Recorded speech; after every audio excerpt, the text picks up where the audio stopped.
Markle at Paris Fashion Week, our last look. Now, Meghan, the white on white Messiah gown, or some people call it the toilet paper gown. Then there was the black Diana dress. On Zoolander. Watch the strutting. She is strutting, guys. Strutting. And then looking back, making sure you get the back half as she awkwardly sits. Now let's have a look at Meghan Markle being weird and inauthentic. Let's have a look at this rather awkward encounter with Pier Paolo Piccioli. People say the crown doesn't fall twice, but in Paris, Meghan Markle lost hers and nobody cared enough to pick it up. It's in Giddy, and people have put those clips side by side of her walking into the event with a black dress on and her walking in with a white dress on, and she does the exact same pose. Her arm is in the same place if you compare the two. From the outside, it looked like the perfect royal comeback. Cameras were flashing, crowds were cheering, and Meghan Markle was walking through Paris in her tall black heels. It was meant to be her big moment. The Duchess had returned and wanted everyone to see it. Every flip of her hair, every well-rehearsed smile shouted, "I'm still the star." Look at this rather awkward encounter with Pier Paolo Piccioli. He's the creative director of Balenciaga. Behind the scenes at Balenciaga, the tension was so strong you could almost cut it with scissors. Stylists, helpers, and makeup artists who were usually full of energy went completely quiet the moment Meghan Markle showed up. One insider said it wasn't that she was acting like a diva, it felt more like stepping into a storm. Everyone just stopped moving. Even experienced photographers paused, not sure how close they should go. Walks in like the exact same walk, and it's almost like that's how she prepared it and that's how she did it. She's like, this is fashion week and this is how I have to be. Outside, the camera flashes showed one story. Meghan looked bright, confident, and in control of every shot. But inside, the truth was completely different. Conversations suddenly stopped halfway. Quiet whispers filled the air. One stylist whispered, "It's not her attitude, it's her vibe. It feels tight, fake, and uncomfortable." People moved carefully around her, like just being too close might be risky. Oh yes, that was awkward. Let's have another look at it. Famous editors who normally rush to take selfies and get special shots stayed away. The area around her felt lonely, missing the lively excitement usually saved for other top celebrities. People behind the scenes noticed that in Paris, being real means everything, and Meghan's presence was being quietly judged. Of others, but I think you're right for multiple reasons. I think you're absolutely right that she felt she did not belong there, and she knows it wasn't just uncomfortable, it said a lot. The whole room seemed to quietly watch her, judging every move, every smile, every small action. Paris doesn't accept anything fake, and that backstage moment proved it. People there could sense when someone was pretending, even if they smiled at the misery of others. There, and you're a mean girl, and no, fashion week. I think you are. And celebrity and royal commentator Kinsey Schofield. Kinsey, Meghan Markle has come under fire for attending the Balenciaga fashion show after the brand sustained enormous reputational damage for what was meant to be a shiny reunion with the fashion world had instead turned into a quiet judgment. The cold looks, the whispers, the small acts of avoidance were all louder than any clapping could ever be. And this was only the beginning. If the room felt frozen now, the reaction waiting outside would be even harsher. Paris had already started to focus on Meghan, and it wasn't impressed. Her height. We know she's got an issue with her height. It's obvious. The practiced Zoolander walk, where we're not even blinking. We're like nothing's moving except our legs. The brand she was fronting, Balenciaga, had recently faced public outrage over imagery involving children in questionable campaigns. Just when it looked like Meghan Markle might make it through the cold backstage atmosphere, a new scandal started to rise. Insiders said it could have turned into something even bigger than any fashion mistake. And it looks luxurious, but literally it looks out like she's walking out in her PJs, and not sexy PJs. These are pajama PJs or PJs you wear like when you're down in the dumps, it's your time of the month, something like that. This is what she's... And there was Meghan, smiling, posing, and soaking up attention as the humanitarian of the year, all while standing for a brand still caught up in scandal. Watch this on X here because there's so much breaking. Meghan also just left her hotel, and I came to actually a very sinister conclusion about part of this trip. The irony wasn't missed by the fashion world. Editors whispered behind their cameras, stylists shook their heads, and social media exploded almost right away. How can she say she protects children while promoting a brand accused of using them unfairly? One insider asked. The contradiction was obvious, and the people of Paris, known for being sharp and observant, noticed it immediately. Disturbing ads featuring children. What do you make of this whole saga? It wasn't just about how things looked, it was a test of trust. The quiet talks backstage weren't about fashion designs or heel height. They were about morals and decision-making. Some sources said guests openly questioned her choices, trading shocked looks as Meghan kept posing again and again for the cameras. And of course, Meghan Markle is willing to do anything like this. She is desperate for attention. And you just get the sense. By the end of the night, the focus had completely changed. Balenciaga's fashion no longer mattered. Everyone was talking about how unaware Meghan seemed of the scandal. Online reactions ranged from surprise to anger. TikTok and Instagram exploded with memes and criticism, asking if someone who calls herself a defender of children should really be supporting a brand tied to such controversy. Because I think we'll get to the conclusion at some point for Harry and Meghan, where Harry will claim there was another person in their relationship, and that person is Marcus Anderson, who is there. Once again, in Paris, image means everything. One wrong move can erase months of hard work. And in this situation, the quiet talks about irony and hypocrisy started to take over every conversation. The Duchess's carefully planned return was starting to fall apart, and no one behind the scenes seemed ready to step in and help. Children were posed with teddy bears dressed in bondage-style gear. It was predatory. Just when it looked like the Balenciaga scandal might calm down, a new and much more personal rumor started spreading backstage. Insiders said it spread like wildfire. The whispers claimed that Meghan Markle's presence wasn't just tense or overwhelming, it came with a distinct aura, or more specifically, a smell. Especially with the appearance at her hotel and everything. I'm very curious if she's staying at the Ritz, because when I saw... Several people described it as the smell of stress mixed with a low-quality perfume. Another person even joked, "You can fix makeup, but you can't fix that." Whether it was true or not, the story spread fast.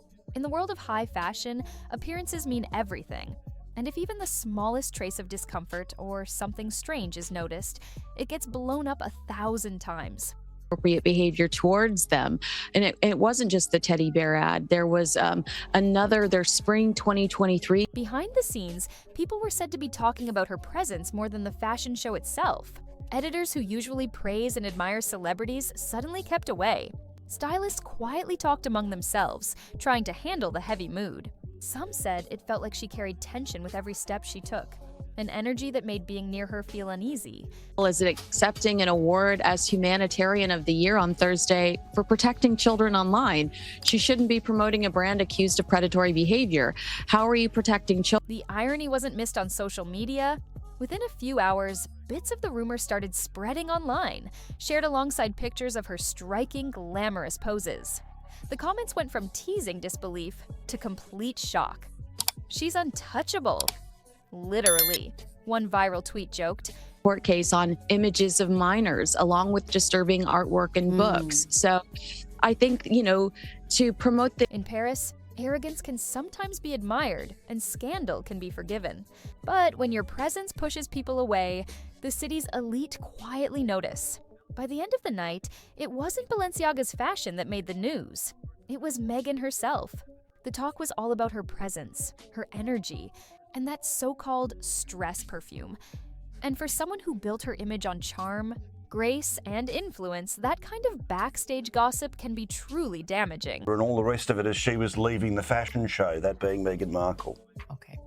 The reason Giselle is Giselle. As if the backstage tension and rumors weren't already too much, the real chaos began after Meghan Markle left the Balenciaga show. News spread quickly.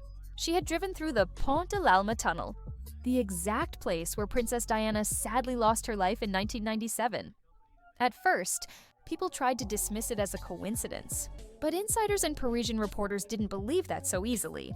They're the people who made some pretty weird ads a couple of years ago. I mean, just roll on. Exploitative of young children. For years, Meghan has been known for her deep interest in Princess Diana, reading royal biographies, copying her gestures, and adding symbolic touches. Critics were quick to ask, how could she not know the history of that tunnel? Social media went wild. TikTok videos appeared almost instantly, showing clips of Meghan's car driving through Paris alongside haunting footage of Diana's last moments, all set to eerie background music. Will not be able to tell at all how hard she's trying. It's effortless. She's Giselle. Same with Cindy Crawford. Linda Evangelista. I'm going through the 90s. The reactions came fast and were completely divided. Some people called it a tribute, a way to honor a woman she has admired for years. Others called it manipulative, a disturbing effort to make herself part of Diana's story. People in Paris, who are especially protective of Diana's memory, were furious. Models, because these modern day influencers are painful. But I will say, same thing for like a Kendall Jenner. She walks out and you don't see. Local tabloids printed harsh headlines doubting Meghan's reasons, while international news sources carefully discussed whether the drive was deliberate or simply a naive symbolic act. One that she and her husband constantly cite as a danger to Meghan Markle, the one that Prince Harry obviously has. Behind the scenes, insiders said the story brought a quiet but heavy tension. People in the fashion world whispered about obsession, not image control. It's not just about the outfits, one editor told another. It's about trying to rewrite Diana's story, one staged moment at a time. For Meghan, her carefully managed public image clashed with a city that prizes honesty over showiness. Trying so hard. Now, the sisters of Kendall Jenner, you do. But these supermodels of today make it look effortless, and that's why your eyes are glued to. In Paris, where every action is watched and every symbol studied, one car ride through a tunnel turned a fashion event into a viral moral debate. And Meghan Markle suddenly found herself under a spotlight far stronger than any runway light. The Diana Tunnel incident wasn't just a fashion mistake, it exposed a clear view of Meghan Markle's own contradictions. For years, she has built her public image around being a victim, saying she's constantly chased and misunderstood by the media. She has painted herself as the modern Diana, a woman under attack, with Harry standing beside her as proof of her struggles. Meghan Markle is sitting there in a car, putting her feet up, congratulating herself on a job well done. And she's even today trying to walk. Yet, as the Paris Whispers reminded everyone, the same network that aired her well-known Oprah interview, CBS, was also the one that made money from broadcasting Diana's most private and heartbreaking moments. The irony was hard for anyone to overlook. Just admiring their beautiful form and their beautiful fashion, and you're like, oh, hashtag goals. It doesn't work for you to. Commentators and insiders alike started asking the tough questions. How can you speak out against the media for exploiting tragedy, yet work with the same company that turned Diana's last moments into a hit for profit? I'm sorry, Meghan. Unfortunately for you, you can't walk this back. And that is because Meghan Markle and her husband have made such a huge deal about Diana. Old headlines from 1997 mixed with Oprah clips from 2021 showed a picture of planned contradiction. One viral post said, she blames the tabloids for Diana's death, yet she gives the cameras that same control today. That is what the kids call a sweaty tryhard. It's obvious. I can see you're trying. I feel uncomfortable. I have kind of secondhand embarrassment for you. Behind the scenes at Fashion Week, the talk wasn't just about high fashion anymore. People in the industry whispered about morals, image, and decision-making. The Duchess's time in Paris turned into an example of how public image can differ from reality. Her carefully built reputation for kindness and humanitarian work clashed sharply with how her actions appeared to others. Shoulders back, breasts out, headlights going, head up, and try to look as bitchy as possible. And stride. Paris, a city that values honesty and realness, saw through it right away. To the world, Meghan looked glamorous, confident, and out of reach. But behind the scenes, the story was starting to fall apart. The double standards were clear for everyone to notice. And in a city that never forgets meaning or symbolism, it was something that would follow her long after the runway lights went out. never released publicly. Officials confirmed a review had been completed, but they kept the details sealed to protect the privacy of those involved. Prince William's been talking a lot lately about how he'll be a different type of mom. By the third day of Paris Fashion Week, the story had completely changed. Meghan Markle was no longer the focus of admiration. She had become the focus of quiet avoidance. Designers, editors, and stars who normally compete to be seen with top names were now keeping their distance. Stylists whispered that the front row seats suddenly filled up when she entered, and paparazzi caught her standing alone in the lobby, cameras flashing as she looked calm but clearly alone. Maybe he will give us the results of the Meghan Markle Mean Girl investigation once he's king. Social media showed no mercy. Side-by-side pictures spread quickly. Meghan in borrowed Balenciaga beside Rihanna wearing custom couture, Zendaya embraced by Valentino, and Kim Kardashian surrounded by her design team. The captions were harsh. One of these women was invited, the other borrowed it. Meghan has made a huge stand with Harry about internet safety. And if internet safety for children is a huge platform, in fact, you have a whole organization. Insiders said it wasn't just about appearances, it was intentional distancing. Celebrities were reportedly told to stay away from her. Stylists admitted they heard PR managers warning, being seen near her is risky right now in a business built on power and connections. That kind of silent avoidance is a subtle but very damaging form of rejection. And yes, obviously, the directors and stuff have changed hands, the fashion directors, and I totally get that. But there still is an ugly taste in people's mouths because not everybody changes. And that somebody within the organization let it get that far that that ad campaign came out. Paris doesn't admire desperation. And even though Meghan tried to show confidence, the city's elite made it clear she wasn't part of their inner circle. The borrowed outfits, the space left around her, and the quiet warnings all became signs in a language she couldn't pretend to understand. People didn't see anything wrong with it. I mean, of course, fashion, much like Hollywood, is a cesspool of debauchery, basically. Her presence turned into a conversation about being left out, alone, and rejected. The talk was no longer about her beauty, her humanitarian awards, or even her fashion sense. It was about a clear truth. Paris had shown her, quietly but unmistakably, that she wasn't wanted. When the lights went out and the cameras were put away, the real results of Meghan Markle's time in Paris started to appear. Doors that used to open for her without question now stayed tightly closed. Brand meetings that had once been planned with excitement suddenly came to a stop. About her because Meghan, of course, is always willing to throw away her principles for money. She's always willing to do that.